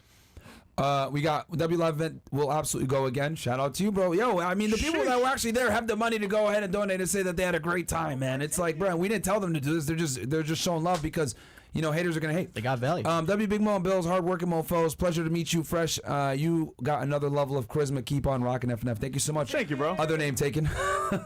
Interesting name. JR from Dallas. Shout out to FNF for giving me the opportunity to meet these guys in person Friday. The Uber ride was not long enough for all the questions I had for them. Shout out to you, JR. Yeah, he's a good guy. I like that guy. Yeah, he's really good. JR's super cool. Fresh, whatever happened to the car giveaway raffle from a few months back? Yes, we're getting that done as well. Right now, we're just waiting for the Instagrams to come back up. Because, because we lost our Instagrams, we have guys. a lot of people on there that are supporting the raffle, so we gotta wait that gets back up. Yeah, When it's back up, you guys will know. very soon. Yeah. Monster goes. What website do you recommend to use to trade and invest in stocks? I'll use Robinhood, but I've heard there's better. Also, was the live event and was pleasure getting to meet the FNF guys and others. Thank you so much, bro. Shout out to you, man. Shout out to you, man. The ninjas that were actually there know what time it was, man. It was a fucking awesome party. Well, don't worry, guys. We're gonna have another live event.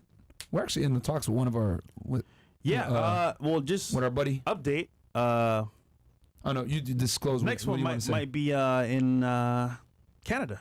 Okay. Whoa, Canada. Next one might be in Toronto, guys. Yeah.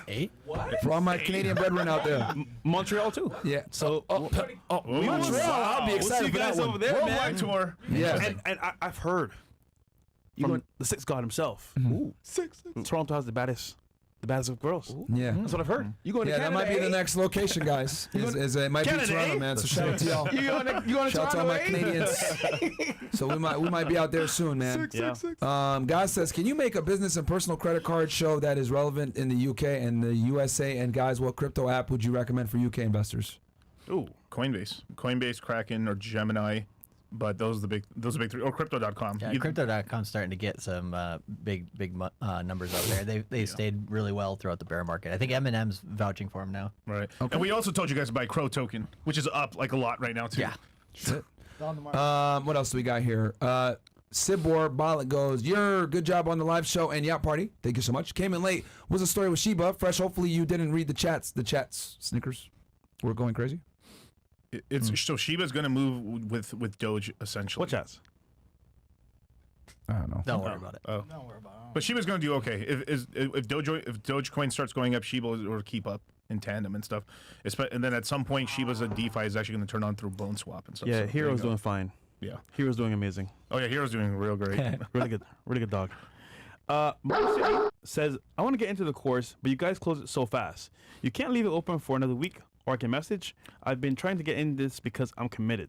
So Myron's gonna blast your ass right now, but I'll save you a little bit. I'm like, Myron, hold back a little bit. Yeah, go ahead. What do you want to say? Just seeing it in his eyes. But no, just so here's the deal, right? Webinars are live. We have 15 of them absolutely live starting on Friday, May 10th. We're not going to change the date because you couldn't get in, right? Yeah. So get in while the getting's good, all right? And like the course closing is not that fast. We have Myron's open this all the way until Sunday. So it's 6 days, almost an entire week for you. It straddles the end of the month, the beginning of the month when you might get your paycheck. So I'd say jump in when the getting's good because the market moves fast. You got to move fast, and the course will close because simply we have to get people in, and there's hundreds of people trying to get in. We have to make sure they're in, they're educated, and they understand what's going on prior to the webinar. So if you don't get in before Sunday, then 5 days before Friday is just not going to be enough for you to start setting up your wallets, get on an exchange and all this stuff because and watch a lot all of people, the pre-content as well. Yeah. Pre-content as well. Some people will be like, man, I wish I had more time to onboard prior to the course so that when we get the buy times in the course to buy the coins, then I'm all set up. So that's why we have the deadline. Okay. Right. Yep. It's a lot. It's a lot. It's of a work. process, it's guys. A big process. Like you guys, You can rip into it now, every if you time want. they do this course, they're turning people into millionaires, guys. Like that doesn't happen by mistake or whatever. It takes a lot of planning, a lot of coordination. They got to get the guys set up properly so that when they actually do get into the course, they're able to hit the ground running and be able to start making investments immediately after having the infrastructure set up. Making $50 an hour. With $15 with 70K. Yeah. In his portfolio. Yeah. Who does that, bro? That's life changing money. $15 an hour. Yeah. But you got 70K saved. More than a bunch of people in the chat right now, probably that are talking smack. So it's like, bro, you know what I mean? That is life changing. Well, money. you know what? It's up to them. Yeah, you don't got to. You don't have to. Do what you want to do. Yeah, do what you want to do, man. Just just take this information, the free information we're giving y'all, and make moves off that. Off the info we've been telling y'all, you can make some money. I mean, he listed like what, 2 coins you could buy right now? Yeah. That were amazing? Yeah, So- we've already mentioned more than that even. Yeah. There you go. So you guys could just go off the free information. That's fine. Like you don't have to spend $1 on the course, but don't sit there and try to ridicule the people that want to make more money. W Fresh and Fit Money Clips YouTube channel. Shout out to you, Mr. Doe. Doe. What else do we got here? Dale Way, can't wait to hear how you explain that one coin DCC. Okay. Dan, and then Dan? thoughts on the Near and Solana. So one coin he's talking about BBC 9 inch. Yeah, shout out to Hexy Bastard. Law of What's going Distraction says, y'all spit facts right now. It's all about tricking the public out of the smart investment. Unfortunately, a lot of the chat's falling for all the fake news. Yeah, bro. Yeah. It is what it is. That's what it is, bro. That's why most people are poor. What up, y'all? It's Marvin the Trucker from the serve event. us McDonald's, bro, or Chick-fil-A. You never know, bro. Master of None says, what up, y'all? It's Marvin the Trucker from the event. Shout out to you, bro. I remember you. Marvin. F the haters. The event was great for networking, and the yacht party was a blast. Thanks for all y'all do. Let's fucking go. Yo, shout out to you, man. Shout out to you, bro. Chat is literally brain dead. How is now not a good time to DC in? Most altcoins are down 40% and over the month. Plus, your world is going digital. Y'all idiots need to wake up, bro. Law of distraction, like niggas just gonna stay poor, bro. They're gonna stay poor. You know what I realized? Let them stay poor. People have their biases and opinions, and I understand that people want to make their own choices, which is understandable. But the problem is when you get new information that's not what you're used to, it's like reject it. Yep. But then it's like, okay, if I'm seeing results here, and they're still coming back each and every time, why are you still back here? Because Yep. people get results. And there's a book, if you want to understand that thing you mentioned about going digital, right? We're going into the digital age from the industrial age, and we've already been experiencing it our entire lives, but most people don't know it. Read the chapter 7 of the book, The Sovereign Individual. The book was written in 1997 or 1998, describes exactly in chapter 7 what Bitcoin is 12 years before Bitcoin existed, and then how digital currencies are going to change the world globally. Well, don't forget, we're going to have only online money, no cash. Yeah. Pretty soon. Eventually. Yeah, eventually. It'll be a private tour sometime in our lifetime. Yeah, Right. That'll happen. So, All right. Question for Charlie and Miguel. I work nights 6 days a week. Should I still be able? Would I still be able to make active gains in crypto, being less active during the day? Kind of scarred by Doge since I didn't keep up with it. You definitely will, because like I do a majority of my trading and investing at night. I'm a night owl, so I'm up really late at night. Same. And it's mostly because I'm interacting with Europe and Asia and stuff like that. That's usually why. And so yeah, that's totally okay. And when you originally started crypto, you were working landscaping. You were outside every day. You were working. As you were working, you were investing as well. Correct. Yeah. So I mean, I was working from like sun up to sundown, coming home, doing the stream. Then from there, going to go and put my money into crypto and stuff like that. And just one last thing too, as well, because like both me and Charlie were millionaires before we started the crypto mindset course. Yeah. So, and that's not and that's not $1 million from landscaping or my irrigation business. No, I did not make a YouTube channel in crypto until I had $1 million from crypto, and that was in the middle of 2020. And then after the middle of 2020, that's when I made my YouTube channel. And 4 months after that, we made the first crypto mindset course. wow. Because I didn't want to feel like a fake. You know, how am I gonna? It's like Peter Schiff. He talks all day about gold. And they asked him, how much of your portfolio is in gold? He's like 2%. What? It's like me. I'm up here. I'm up here right now telling you guys to get into crypto. Miguel, how much crypto do you own? I don't own any crypto. Yeah. 95% all in, baby. I'm all in. And that's why also, like, I'm not a crypto expert. I bring them on. They're the crypto experts. I'm a real estate guy. I'll talk to y'all all day about real estate. I'm actually going to do a deal. I closed a deal a couple weeks back, and then I'm going to do another one this coming Friday, hopefully. Like, I'm a real estate guys, and like that's my expertise. But you can't sit there and be like, oh, I'm gonna talk to you guys about XYZ unless you have a certain, like, you gotta have the experience. You gotta have the prerequisite knowledge to teach people this shit. Yeah. I mean, you gotta understand. I mean, like literally, I'm like a Mexican called Miguel that had a landscape business. I mean, but you gotta understand, like. But I went into the 1% That was easy. Of that entire industry. Mm-hmm. From what? Like from Crypto. From crypto, Yeah. not just from crypto, but like in that industry. I mean, it's like I'm a fucking drug dealer, and I'm one of the top drug dealers in the game. So I'm a Mexican called Miguel. Yeah, that's hilarious. Actually, So if Miguel can do it, you can too, You guys man. can do it. Yeah. I mean, we're all here average guys, man. We're not better than you guys. And I did it with a fucking iPhone. Yeah. That's how I did it. I self-educated myself, invested, figured it out. Met up with Charlie. We started teaching. We were just teaching guys for free for a long time. We had channels and everything, and then from there we're like, dude, this is starting to get ridiculous. There's so many people hitting us up. Let's make a big group, and then we did it, and then we launched this thing out, and it's become the most successful crypto course on the planet. Yeah, period. absolutely. And No we're one the comes longest close. running one on top of that too. Every single crypto course that's launched, they launch it for a year and they fuck off. Yeah. We're the And- only one still around. And you do it live. We do it live too. Yep. That's guys. No pre-recorded Courses. bullshit. You buy a course, it's pre-recorded. It's No. done. doing it live is. They do it live, and bro, Yeah. I mean, you guys got to see people in the chat here that are in the course, and they're telling you, I made a bunch of money. I remember I was driving the Lambo. Yeah, we yeah. did a call. Yep. We spoke about, for example, luxury how to buy correctly. Return on Flex. Right. Yeah, return on The flex. Return on Flex webinar. Yeah, that was Which fun. will have you back. Everyone's asking for another one fresh. Yeah, because there's some things you got to do to like make it work in certain ways, what to buy, what not to buy. But Yeah. you know, Guys, like the video. We need 2,400 likes. Then I'll show my portfolio. What else we got here? Bodewa says, shout out to Bill who's making shit happen, putting things up on screen Yes. somehow. I don't know how you're doing this, man, but okay. He goes, I bought Solana at $8 up 15x cash flowing a few grand. Nice. Day in Star Atlas. Need to take some profits. Am I better off taking some of the Solana and compounding Star Atlas or the other way around? I would with Star Atlas. That one is just a little. I mean, if we get a GameFi rally, which we believe that It'll will, do really it well. will do really well. But you also your cost basis on Solana is so low. $8 is crazy money, bro. Like you're up what, like 15x minimum on that Solana right now. So maybe you can take 10-20% and invest into in Star Atlas. It is kind of low cap right now because it got beat down so bad. But it's just the sort of thing where you're in such a winning position. I mean, I would take some of that money, also put into Jupiter. That's like a secondary play within the Solana ecosystem. I think it's still at $1 and some change right now. So, I mean, that's a really good play there. Other GameFi plays could be Illuvium, Gala. Palomos at some point when it comes out. Shrapnel's a huge one. Shrapnel's like the Call of Duty that's going to happen for... you can buy the coin right now, actually. Yeah, and So- it's cheap. It's actually jumped down quite a bit. So what I would do is I would take a couple other pot shots because something could happen. Because Star LS has promised a lot, and it hasn't delivered in the past. Now, but it launched in the best time in the market during 2021, and it did really well. But afterwards, it cratered incredibly.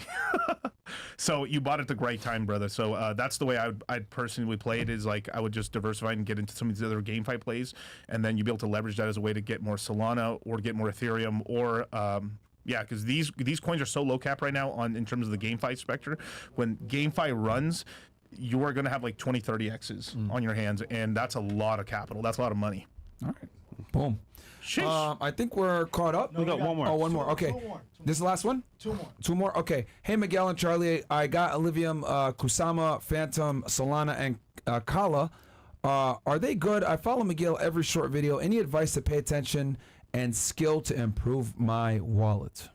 It's from Malo Boy. Yeah, they're all solid coins. Kusama is kind of holding back from the rest of the market, so that's one that can really pop off. Phantom, Solana are great layer ones, and then Illuvium and Gala are good GameFi plays. If you want like any other coins that basically will be a certain sectors, for the layer one space, but something that is like a later rotation that hasn't moved quite as much yet is a Pulse chain. That's one. Pulse PLS and PLSX, Pulse X. Those two have some really good moves potential, as well as ASI, which will come off of Fetch AI for the AI space. So you could add a couple more if you wanted. Yeah, it's totally up to you. Yeah, and there's a little sleeper called Metis as well. That's really low cap right now. It's a layer 2 as well. That's very attached to Vitalik. Because Vitalik's family is pretty much a big part of it. Vitalik's mom and stuff. So yeah, Metis is a great coin. It's like $65 right now. Like I think it's like 300 million market cap. Really great, because later on, once we start having another like this altcoin run, money's going to start rotating around, and it could very quickly go up to like $1,000. It's at $65. So, but this will take a full, year and a half and stuff for this to happen. So, I mean, like, hey, Miguel said buy this coin in like 1 month it's gonna be $1,000. No. Yeah. There's patience there. And sometimes I made quite a lot of money on Pepe, and when I did the investment, I looked like an idiot when I bought it. Because when I bought it, Ethereum so I sold my Ethereum to buy Pepe, and then Ethereum just went like this. Ah, shit. And then Pepe did not move, and then when all hope was lost, a meme coin cycle happened, and we just popped off and stuff. So it was one of the better performers. I mean, Dog with Hat and Pepe have been like the highest flyers in the meme coin market. I mean, $3 trillion market cap. I think Dog with Hat right now is like $2 billion and $3 billion respectively. And each ecosystem is getting like their key meme coin. Like, I mean, we were joking around earlier, like AVAX's top meme coin is Cocking You. But Ethereum's the new one on Ethereum is Pepe and Floki. On Solana's Dog with Hat. You're getting these you're getting all these it's kind of to be an Ethereum, a so-called Ethereum killer or an L1, you have to have like your Doge basically. So you always end up having kind of like a Pepsi and Coke. You have Doge and Shiba, Dog with Hat, Bowden. You know, you have these little plays and stuff like that. So that's kind of what happens. So you have, you know, Pepe and Pepe and Floki.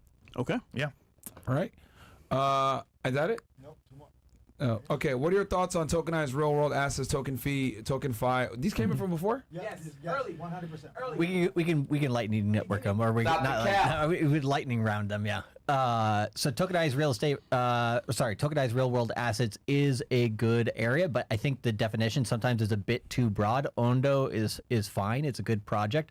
But yeah, generally speaking, there's a lot of projects that basically like, hey, we're real world asset tokens, and they're not really. So be careful of that definition. And we mentioned what that definition is in the course and what's legit, what's not. All right. W Fresh or Fit, Bob Marley's song years ago, Who the Cap Fit, describes why you have enemies. Play it for them, Fresh can interpret it.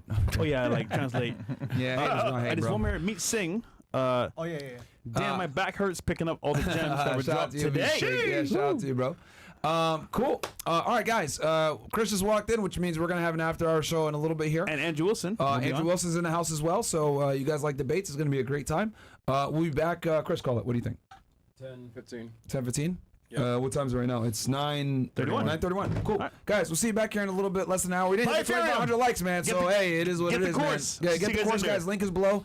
Get in there, man. Don't stop being a broke. We'll catch you guys back here in about 45 minutes. Peace. Peace. I ran so far away.